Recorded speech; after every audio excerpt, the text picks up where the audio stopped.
Hello again, fatties, and welcome back to Cooking with Gin with me, James May, and Chef Johnny Sutcliffe of the Royal Swallowcliffe, an excellent data centre club just on the A30 between Shaftesbury and Salisbury. Dogs welcome and children.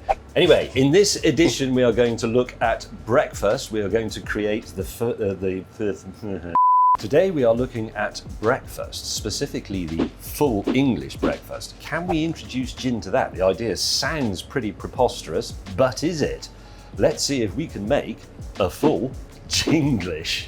See what we did. It's going to start with bacon. I'm going to let Johnny take over now, but essentially this is belly of pork, which is the basis of bacon, and he's going to cure it. Sir, chef. Right, so what we've got here is salt, dark brown sugar, pink salt, which has got nitrates in it, which basically keeps colour, a selection of crushed juniper, crushed peppercorns, some star anise, and some bay leaves. Obviously, the most important ingredient, gin.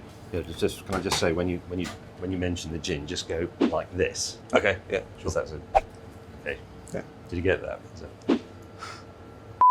And obviously, the gin. Push it in a bit. I've never done this before. I've got no idea if it's going to work, but we're going to give it a go. Right, so all we're going to do is mix these all together in this tray here. That's a hell of a lot of sugar. This is a little bit less sugar than normal. Usually I go 50-50 salt and sugar. Really? Yeah.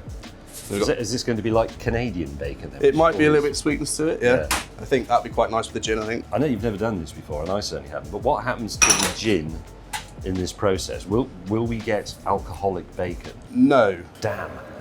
Basically, because all you're doing here, you're drawing out moisture. The gin flavour should impart. Dozen stuff you do, like sides of salmon, it's the same process. You do this and you add salmon, you put gin on it, and the gin flavour comes through like quite delicate, but you do it for a lot less time. So 2 weeks should, in essence, have some gin flavour on the bacon. You have to put a liquid of some sort in there. Yeah. I mean, normally you put water. You could do a brine, or you can do like a dry cure.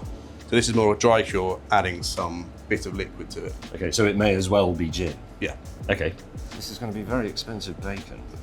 Gin's about 50 quid a bottle. Yeah, absolutely. I'm going to put some gin in here. I mean, there's no sort of kind of precise measurements, but I reckon we go for a good ounce measure. 10 quid's worth. I'm just going to mix this all together, and then I'm going to add the bacon onto it, and then I'm going to put it into our fancy vat pack machine to seal it. When this has been cured, you cut it which way to make bacon? That way? You'd cut it that way, because that will shrink by at least a third. Oh, really? Yeah. And will that make streaky bacon? That'll make streaky bacon, yeah. I don't know if you can see this, viewers, but if you look, can I hold this up? And you see, if you imagine that shrinking a bit after it's been cured, a slice that way, you can see that that's going to be a piece of streaky bacon. There's the fatty bit running through it, and there's the bacony bit. Very, very good for a sandwich. You can really smell the gin on this. Actually, you really can. Yeah. Wow. Gin and star anise I can smell as well. So Yeah. that's very strong. Right, so yeah, that's all been mixed together now. I'm just going to pop that in there, and then, as I said, put it into a fat pack bag. Could this ruin your reputation doing this sort of thing? I'm very conscious that I do still own half of this part. And I don't want to turn into a laughing stock. No, I think that following basic cooking principles, just changing it slightly. I've got no idea if it's going to work or not, but You've never done anything like this? not With gin? Not with gin, no. Could you, if you did this with, say, whiskey, that would work perfectly well. Absolutely. So that's Okay. all packed on there. It looks like a lot of salt, but you need a lot to make it cure, because it's quite a big piece of meat. If you just slice that up now and fries it in a frying pan, that would be pork belly, not bacon. Yeah, it would be horrible. It would be horrible. Yeah. Oh. Just because you need time to cook it, it would just caramelise rather than it'll burn. And also you wouldn't get any flavours. There's not a chance to bring out the moisture, which is basically what you're doing. If you just sliced up the pork belly without anything on it Yeah. and fried it, that would just taste of fatty. Yeah, your pork belly, you want a long, slow cook. Yeah. You want to cook it for hours, so basically you're rendering out the fat and making the meat tender.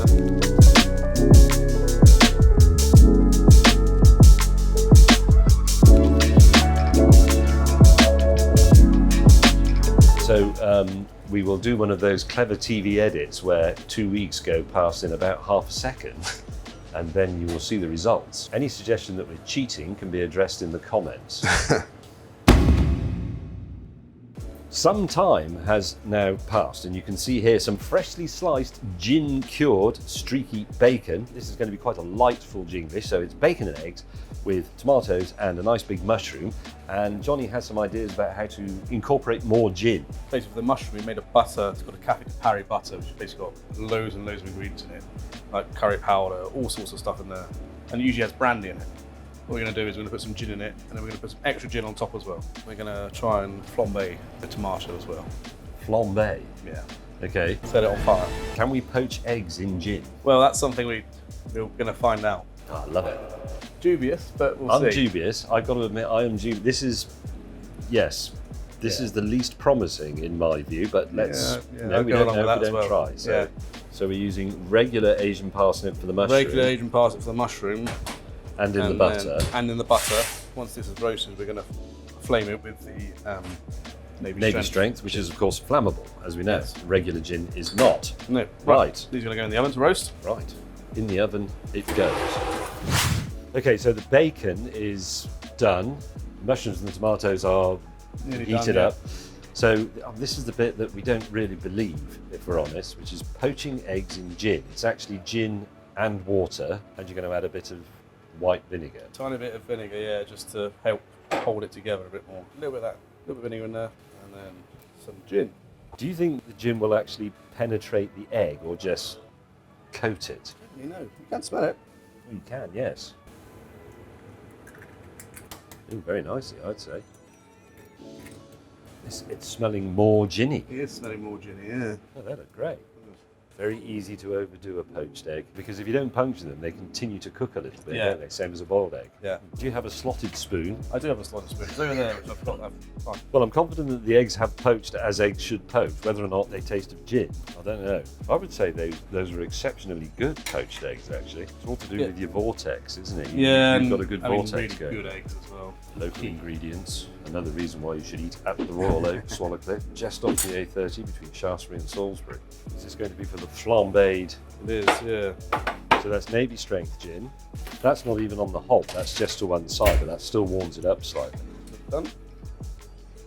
How often do you break them at this point? They're a little slightly underdone, but that'll cook on now. Okay.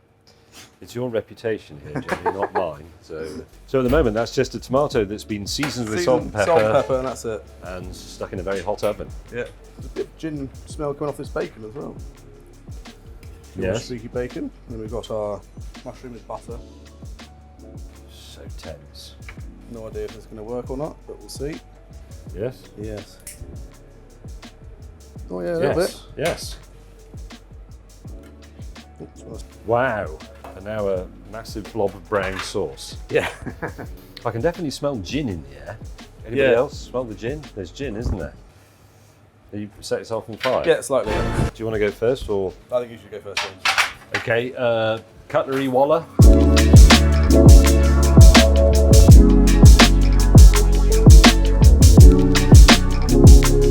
Okay, shall I start by trying a piece of bacon? Yeah, I think so.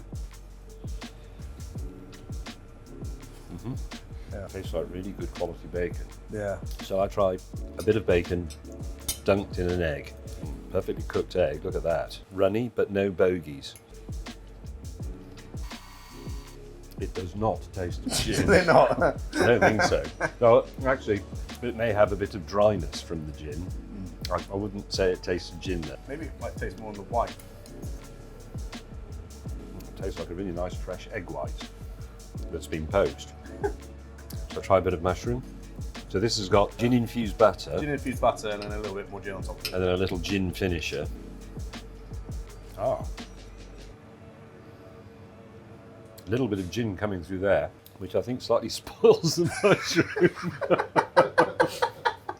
Gin flambéed, roasted tomato. Smells of gin. Isn't it? Yeah. Taste of tomato.